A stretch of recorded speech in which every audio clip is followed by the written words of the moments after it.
Hello friends, welcome to Erode Uma kitchen. இன்றைக்கி நம்ம பார்க்க போகிறது தினம் ஒரு சட்னியில் ரொம்ப கம்மியான இன்க்ரீடியன்ட்ஸை வச்சு ரொம்ப டேஸ்டியாக எல்லாத்துக்கும் பிடிச்ச மாதிரி ஒரு சட்னி செய்ய போகிறோம். அதுக்கு என்னென்ன இன்க்ரீடியன்ட்ஸ் பார்த்தரலாம். ஃபஸ்ட்டு ஒரு பேன் வச்சுருக்கோம். அதில் ஒரு 2 ஸ்பூன் அளவுக்கு ஆயில் விட்டுடலாம். விட்டுட்டு அதுக்கப்புறம் ஒரு 3 பெரிய வெங்காயத்தை பொடியாக கட் பண்ணியிருக்கோம், அதையும் போட்டுக்கலாம்.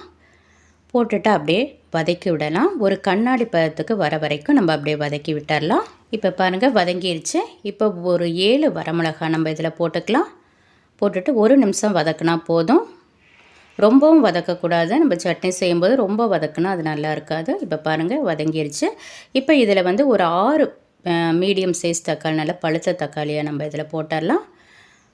போட்டுட்டு கொஞ்சமாக உப்பு இதில் சேர்த்துக்கலாம். சீக்கிரமாக வதங்கிடும், அதுக்கு தான்.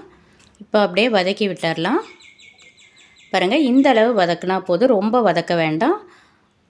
மீடியம் சைஸாக வதங்கினா போதும். பாருங்கள், இப்போ நம்ம ஆற வச்சு எடுத்துக்கலாம். ஆற வச்சுட்டோம். இப்போ நம்ம மிக்ஸி ஜார் எடுத்துகிட்டு அதில் ஃபுல்லாக எல்லாத்தையும் போட்டுடலாம். இந்த சட்னி வந்து உடனே நம்ம செஞ்சிடலாம். 10 மினிட்ஸ் போதும், இந்த சட்னி நம்மளுக்கு ரெடி ஆயிரும். இதுக்கு வந்து தேவையான அளவு உப்பு போட்டுக்கலாம். ஃபஸ்ட்டே உப்பு போட்டிருக்கோம், அதுக்கு ஏற்ற மாதிரி போட்டுக்கலாம். இப்போ நைஸாக அரைச்சி எடுத்துடலாம். பாருங்கள், நைஸாக அரைச்சி எடுத்துட்டு ரொம்ப நைஸாக அரைக்கக்கூடாது. உங்களுக்கு தெரியும், ரொம்ப நைஸாக இல்லாமல் இந்த அளவு நைஸாக அரைக்கணும். கொஞ்சம் பிறுபிறுன்னு இருக்கணும், அப்போ தான் நல்லா டேஸ்ட்டாக இருக்கும். இதுக்கு ஒரு தாளிப்பு கொடுத்துடலாம். 1 ஸ்பூன் அளவுக்கு ஆயில் விட்டுட்டு கடுகு 1/4 ஸ்பூன் அளவுக்கு போட்டுக்கலாம். கருவேப்பிலை தழை போட்டுக்கலாம். அதுக்கப்புறம் 2 வரமிளகாய் போட்டுக்கலாம். வதக்கிட்டோம். இந்த அளவு வதங்கினோன்னே நம்ம அரைச்சி வச்ச அந்த சட்னி அதில் ஊற்றிடலாம். ஊற்றிட்டு ஒரு கொதி வர வரைக்கும் நம்ம ஸ்டவ்லேயே வச்சிடலாம்.